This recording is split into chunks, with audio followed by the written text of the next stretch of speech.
Está bien, pues, hijo.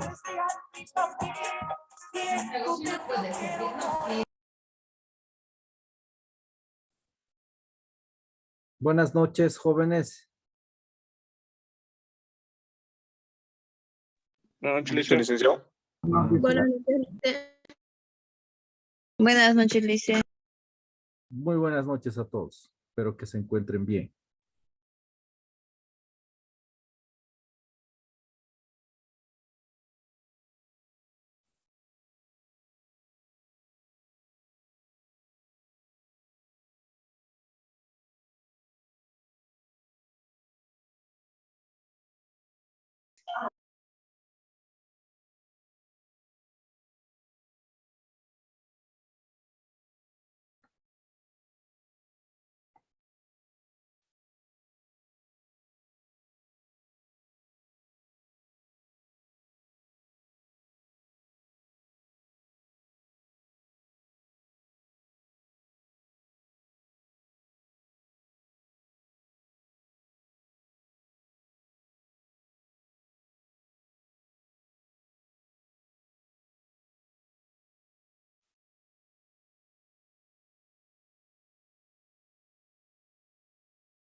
Bien, jóvenes. A ver, a partir ya de la primera unidad que se vio, como son los fundamentos de la gestión del talento humano, pudimos también la pasada sesión participar del foro con un comentario personal y quisiera que a partir de eso también podamos un poco poder discutir, debatir una temática que es muy interesante, que se planteó efectivamente como tema del foro para poder conocer la percepción también que cada uno de ustedes tiene a partir de esa unidad que ya se analizó, se vio en lo que fue la unidad uno, ¿no? Entonces, en ese sentido, voy a pedirles, por favor, que puedan también participar en en esa consulta para ver cuál es el enfoque o la percepción que tiene cada uno de ustedes con relación a este tema. Si el capital intelectual es el activo más valioso de la empresa.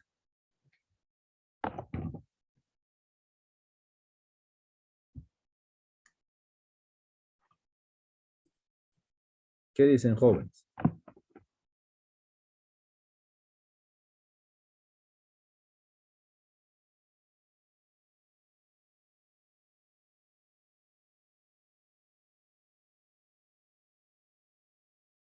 ¿Cuál es su opinión con relación a esa aseveración? Si el capital intelectual es el recurso más importante de la organización o el recurso más valioso de las empresas.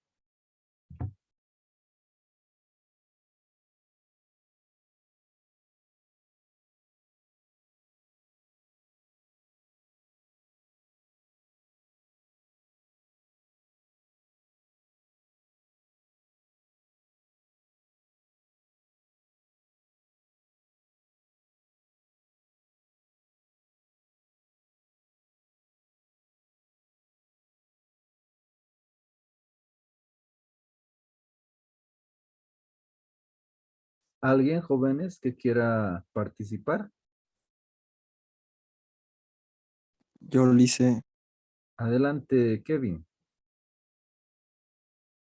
Yo pienso que sí es muy importante el capital intelectual, licenciado, porque de otro modo cualquier empresa estaría estática y no tendría cómo organizarse ni planificar lo demás.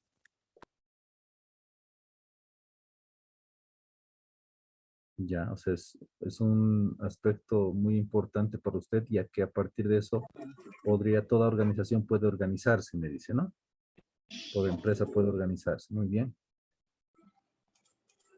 Dice, también podría ser que a partir de del capital humano, que puede ser las habilidades y conocimientos de los empleados, pueden generar en sus áreas un mejor aporte y así hacer crecer a la empresa, contribuyendo al compañero.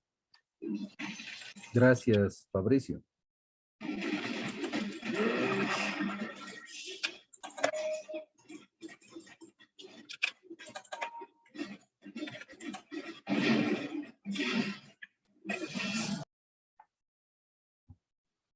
Lisa, Sí, buenas noches. adelante. Buenas noches, Maricruz.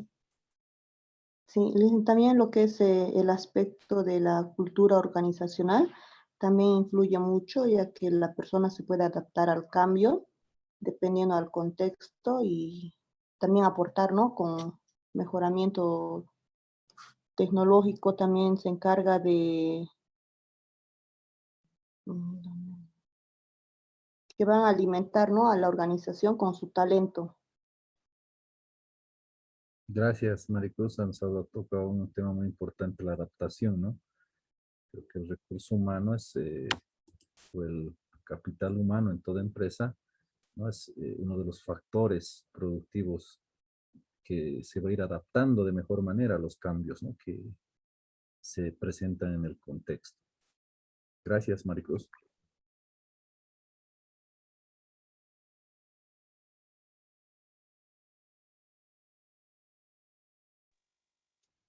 ¿Y el licenciado? Sí, Araceli.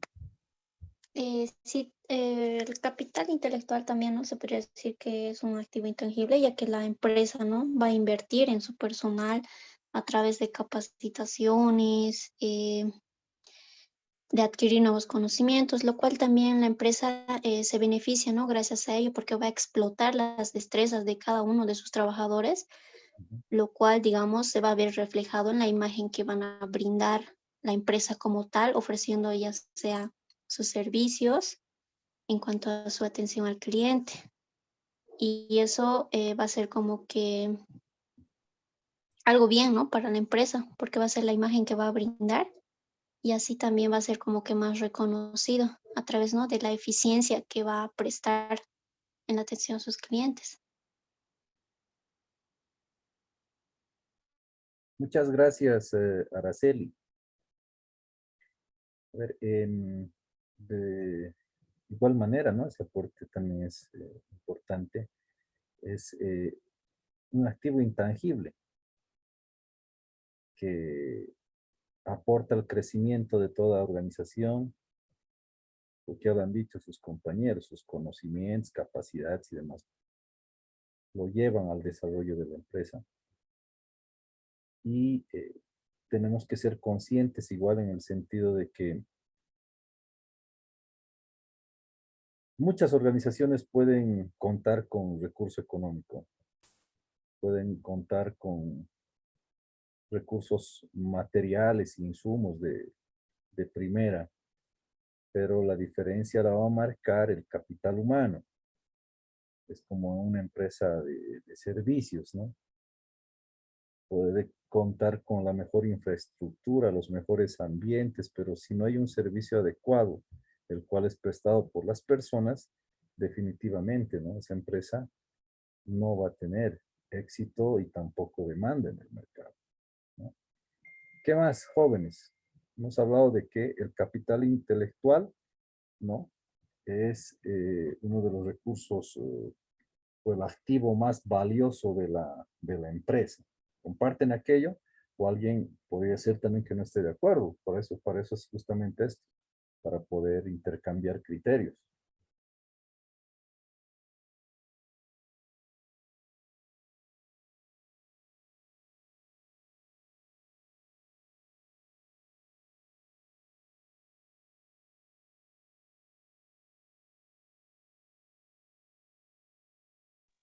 Dice, yo pienso que es importante porque eh, eh, estos vienen a ser como que los componentes importantes de una empresa, ya que se puede decir que son los engranajes que hacen que una empresa funcione, ya que una empresa sin trabajadores y sin personal que tenga un conocimiento en sus áreas no pueden hacer nada. Gracias, Fabricio. Efectivamente, ¿no? Creo que no hay, no conozco yo tampoco alguna organización, alguna empresa que funcione 100% automatizada. Siquiera para aprender ese equipo se va a necesitar, ¿no? De, de una persona. Entonces, en ese ámbito, como indica su compañero, las organizaciones sí o sí requieren de las personas, requieren de capital humano. Todos estos aspectos que ustedes han debido plasmar también en su participación en el foro, estimo que lo hayan hecho desde ese análisis, ¿no? De que las, eh, las empresas deberían de valorar de mejor manera al capital humano que con el cual cuentan, ¿no? Para que justamente eso se puede convertir también para ellos en una ventaja competitiva con relación a las otras empresas en el mercado. En algún momento, y creo que hoy es en esta unidad que corresponde ver, se plantea, ¿no? De que, por ejemplo, una ventaja competitiva se podría analizar desde el ámbito del capital humano. ¿Cómo se distingue una empresa a partir de las capacidades, las habilidades con las que cuenta su personal? Y eso hace que ofrezca un mejor servicio, un producto con valor agregado al mercado, que en definitiva va a marcar una tendencia distintiva entre una empresa y otra, ¿no?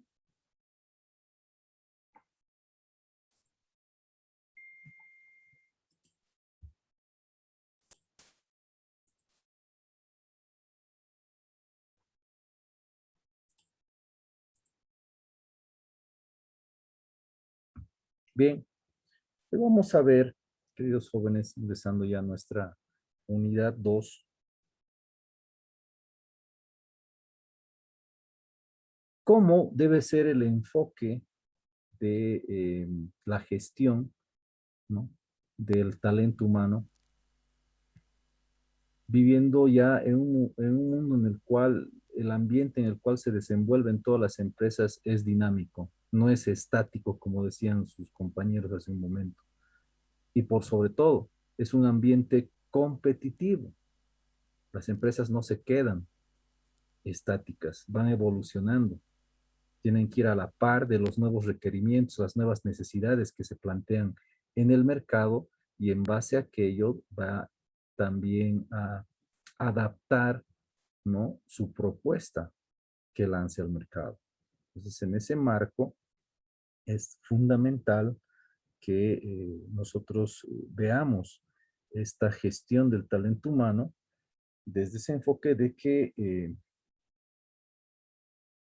los cambios recientes que acontecen en el mundo, ¿no?, hacen que las empresas también puedan darse cuenta de que las personas son ese elemento central, ¿no?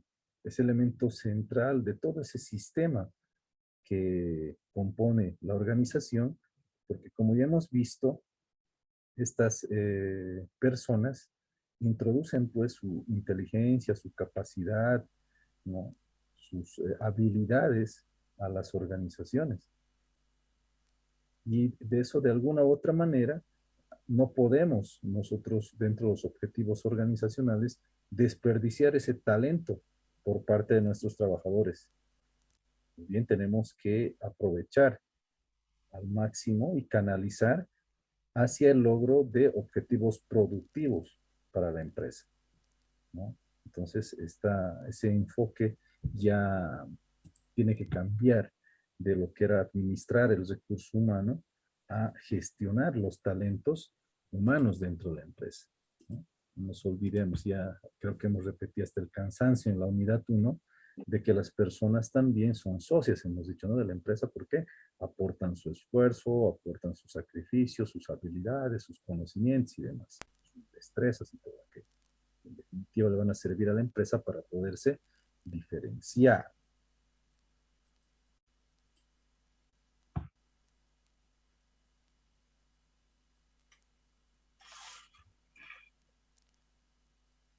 Algunos cambios y transformaciones que se han ido dando en el escenario mundial, ¿no?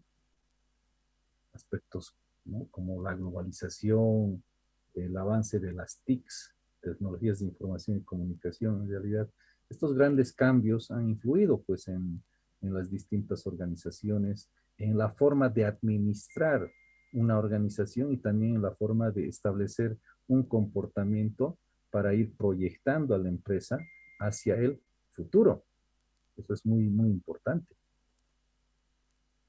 En ese sentido, tuviéramos que ir viendo, ¿no?, de que toda esta administración que anteriormente se lo veía, ¿no?, como en el siglo de las, como indica ahí en el recuadro, el siglo de las burocracias o el siglo de las fábricas, porque consideraban a las personas como un mero apéndice de las máquinas. La máquina era más importante que la persona. ¿Por qué? Porque se había invertido más dinero en esa máquina que en la persona, ¿no? Y ese enfoque ya tiene que ir quedando de lado para podernos preparar para una nueva percepción de las personas al interior de las empresas. Y para aquello, por ejemplo, vamos nosotros a conocer a partir de todo este análisis que se vaya a efectuar en esta unidad, estimados jóvenes, ¿cuál ha sido el proceso por el cual el talento humano ha ido recorriendo hasta nuestros días, hasta llamarse como lo que estamos mencionando, talento humano? ¿No? Si anteriormente estamos hablando del siglo de las fábricas, donde éramos considerados como meros apéndices de las máquinas, pues más antes yo creo que ni nos consideraban ni siquiera apéndices de las máquinas, probablemente ni existíamos para algunos empresarios, algunos gerentes, qué sé yo. Entonces, en ese marco, ¿no? Vamos a poder nosotros también ir evidenciando algunos aspectos que nos van a servir para poder clasificar en determinadas etapas toda esa concepción de lo que es el capital humano hoy en día.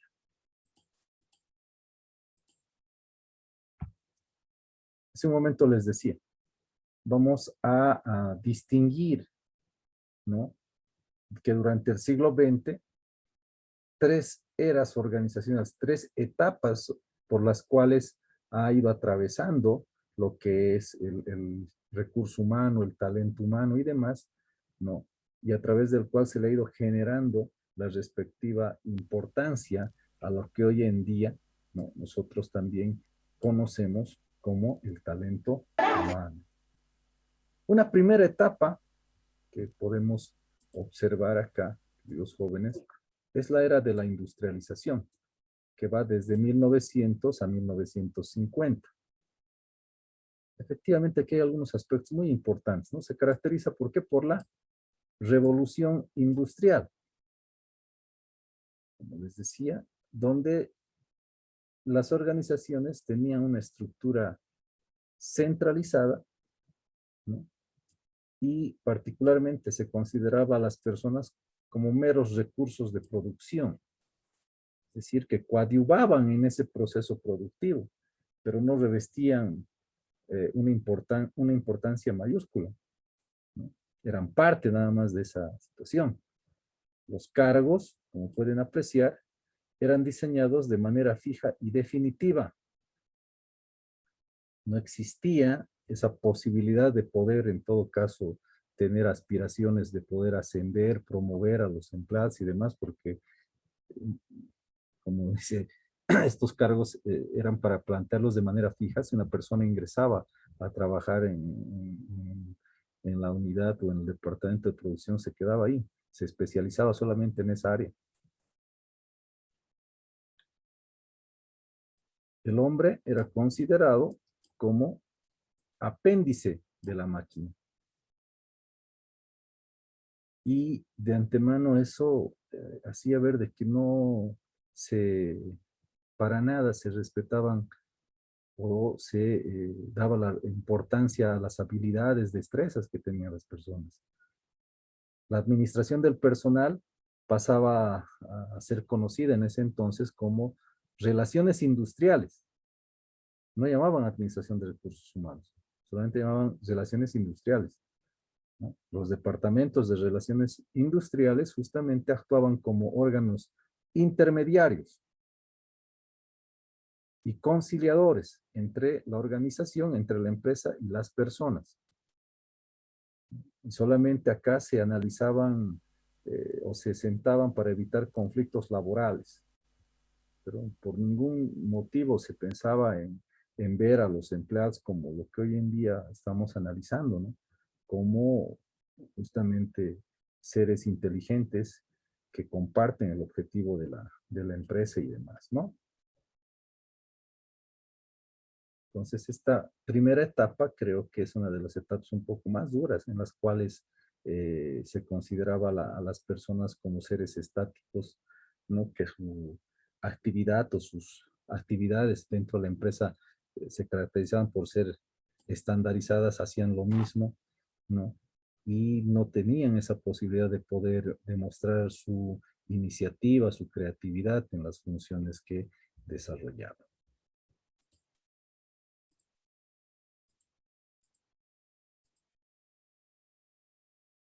Pasamos a una segunda etapa. Como pueden apreciar, acá la etapa de la industrialización neoclásica, que también tiene un periodo muy importante dentro de todo esto, que va de 1950 a 1990. Esta va a surgir, ¿no? De acuerdo a las fechas con las cuales estamos analizando, casi después de la Segunda Guerra Mundial, ¿no? Y acá, de antemano, se caracteriza por la mayor competencia entre las empresas. Es como la evolución de la mercadotecnia, ¿no? ¿Alguien conoce más o menos cuál ha sido la evolución de la mercadotecnia? Casi se asemeja de sobremanera a estas etapas con las cuales se administraba el recurso humano. ¿Alguien recuerda, jóvenes?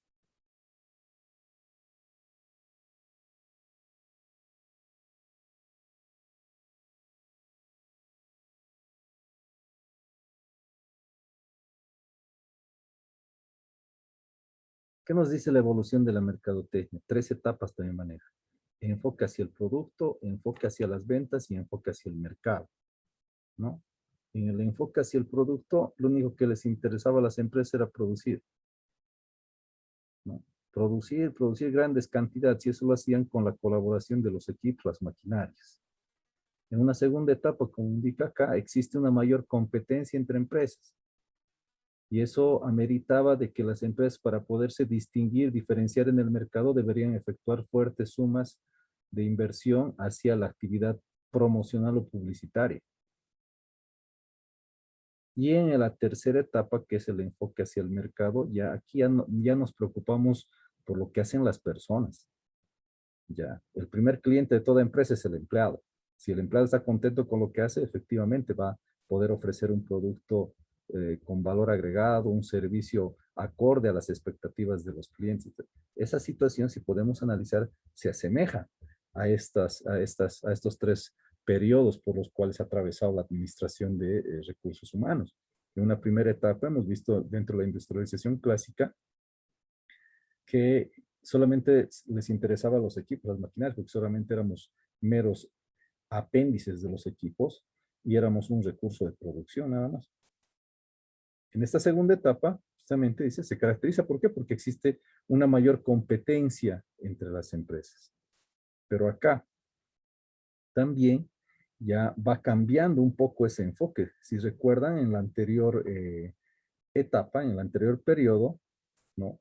Se hablaba de relaciones industriales, es decir, departamento de relaciones industriales a la unidad de recursos humanos. Y estos solamente eran intermediarios cuando se presentaban conflictos entre trabajadores y la empresa. En cambio que acá, ya en esta etapa de la era industrial neoclásica, esas relaciones industriales se transforman en administración de recursos humanos. Ya aparece el término departamento de recursos humanos, los cuales efectivamente ya tenían en cierto grado, ¿no?, la consideración de que las personas son recursos vivos e inteligentes y no factores inertes de producción. Pero algunos ya podían desarrollar esa concepción dentro de su empresa, pero a otros les estaba costando. Entonces acá ya algunas empresas se puede observar de que este tema de recursos humanos ya era considerado como un factor determinante del éxito empresarial, ¿no? Y también acá existe un avance muy importante con relación a lo que son los cambios tecnológicos, ¿no?, que de la mano con esta concepción, ¿no?, han ido velando también porque esa situación se dé dentro del marco de lo que es el avance hacia un periodo en el cual ya las tecnologías de información y comunicación van a mostrarse como un factor clave de diferenciación también para las empresas y cómo olvidarnos de ese proceso de globalización al cual van a enfrentarse todas las empresas dentro de poco, ¿no?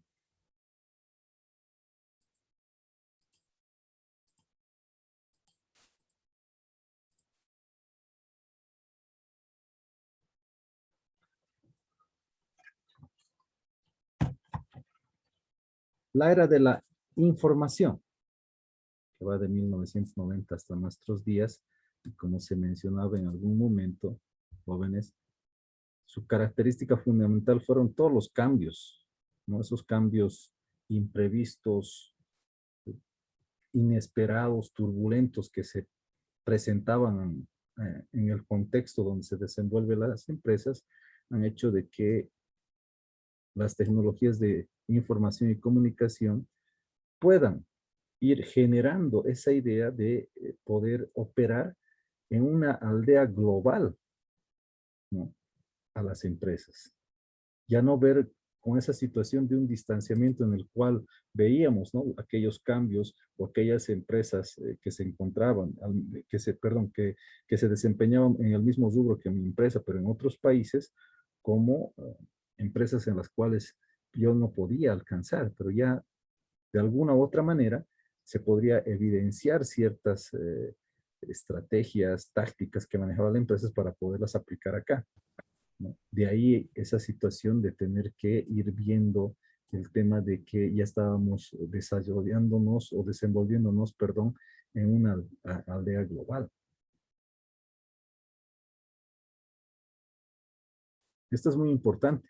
El capital financiero dejó de ser el más valioso y tuvo que ceder el lugar al conocimiento. Más importante que el dinero ha de ser el conocimiento, porque cómo emplear y cómo aplicar determinados aspectos que mejoren el conocimiento de mis empleados, de antemano eso va a mejorar la manera en la cual se van a utilizar los factores de producción. Sabemos muy bien que tierra, trabajo y capital son factores de producción escasos, pero si yo tengo personal capacitado y demás, eso va a hacer de que la operación, ¿no?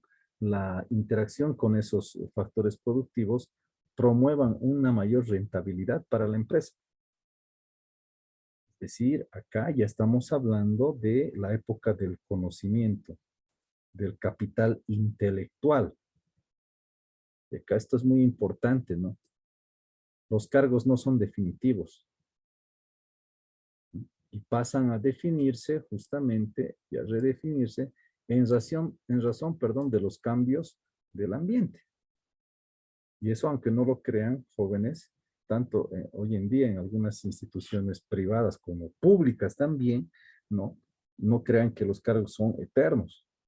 En el ámbito público, por ejemplo, cada año, ¿no? Al evaluar o al efectuar el análisis sobre la elaboración del POA para la siguiente gestión, se hace un diagnóstico sobre los distintos cargos igual, cuál ha sido su incidencia, si efectivamente se ha propuesto ese cargo desde el enfoque de dar respuesta a los distintos requerimientos, ¿no? Y necesidades de la comunidad y demás, y si ha logrado ese impacto, y si no, cambiar el enfoque para la siguiente gestión, ¿no? Estamos viviendo en la etapa, en la era del conocimiento, ¿no? Si nosotros volteamos esa situación a lo que era la mercadotecnia, por ejemplo, estaríamos hablando, ¿no? De la etapa de evolución hacia el mercado. Y cuando nosotros analizamos hacia el mercado, efectivamente tenemos que ponernos a pensar y poder obtener información sobre los nuevos requerimientos sobre productos y servicios, ¿no? Sabemos que los consumidores a diario van cambiando sus necesidades y lo que tiene que hacer una empresa para poder ser más productiva es poder adaptar su oferta de bienes y servicios a las nuevas exigencias y necesidades de sus clientes. Eso le va a permitir generar una ventaja competitiva sobre el resto. Qué lindo fuera, ¿no? Que todas las empresas puedan contar con una bolita de cristal que les permita visualizar qué es lo que va a querer el día de mañana o de aquí a un mes el consumidor en el mercado. Por ello es que van realizando, ¿no? Desarrollando constantes estudios, sondeos de mercado, los cuales le van a brindar determinada información para tomar decisiones o mejorar las políticas de mercado con relación a los servicios o productos que ésta ofrece. Anteriormente se hablaba todavía, ¿no? Primero era Departamento de Relaciones Industriales. Posteriormente, en la etapa neoclásica, hablábamos de Administración de Recursos Humanos. Hoy en día, a partir de todo este enfoque, que las personas, lo más importante ya no es el factor económico, sino, que hemos dicho, el conocimiento, el capital intelectual. Y si nosotros vemos con esa concepción a nuestro capital intelectual, capital humano, de antemano estaríamos compartiendo este criterio de que hoy en día lo que se administra o se gestiona es talento humano, ¿no? Comprendidas estas tres etapas, jóvenes, ¿o hay alguna consulta?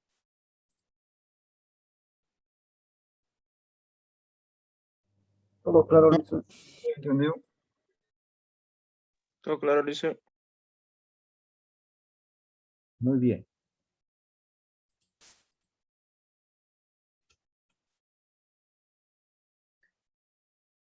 Una mirada hacia el futuro. A partir, vean, de ese pequeño análisis que hemos hecho con relación a cómo se veía en una primera instancia, en una primera fase al recurso humano. Posteriormente vimos otra fase en la cual ya se tiene cierto grado de consideración con el recurso humano y hoy en día podemos llegar todos a un consenso en el que el capital intelectual es lo más valioso que con lo que cuenta una empresa, ¿no? Entonces, a partir de esa situación, jóvenes, la mirada hacia el futuro, la proyección hacia el futuro, nos tiene que también implicar tomar ciertas consideraciones sobre algunas variables que son muy, pero muy importantes para toda organización, ¿no? La primera, hablemos de la globalización. ¿Qué entienden por globalización, jóvenes?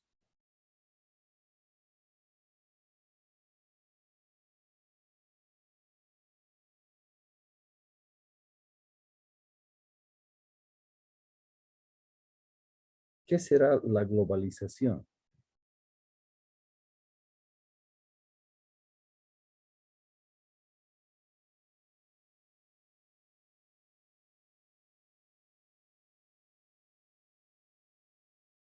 Yo sé que han escuchado este término, por eso la consulta.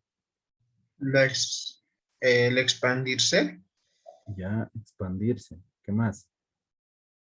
Y se podría hacer la interconexión entre naciones basadas en economía, política, tecnologías. Gracias, muy bien. ¿Qué más, jóvenes?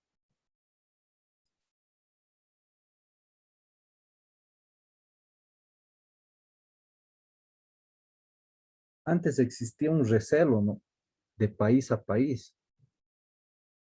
Solamente podemos tener relación si existe un acuerdo bilateral, dice, ¿no?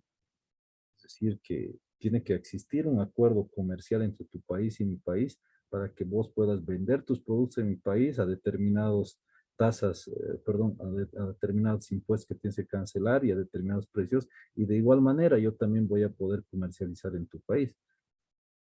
Pero ya, como hemos visto, con el avance tecnológico, ¿no? La implementación de las TICs por parte de las empresas y demás, ha hecho necesaria esa situación que su compañero también acaba de mencionar, que esos acuerdos económicos bilaterales de país a país ya no solamente sean, como indica su nombre, bilaterales, que impliquen dos países, sino que se produzcan, ¿no? Determinados acuerdos multilaterales, ¿no? Que los países participen de determinados acuerdos, los cuales puedan brindar ciertos beneficios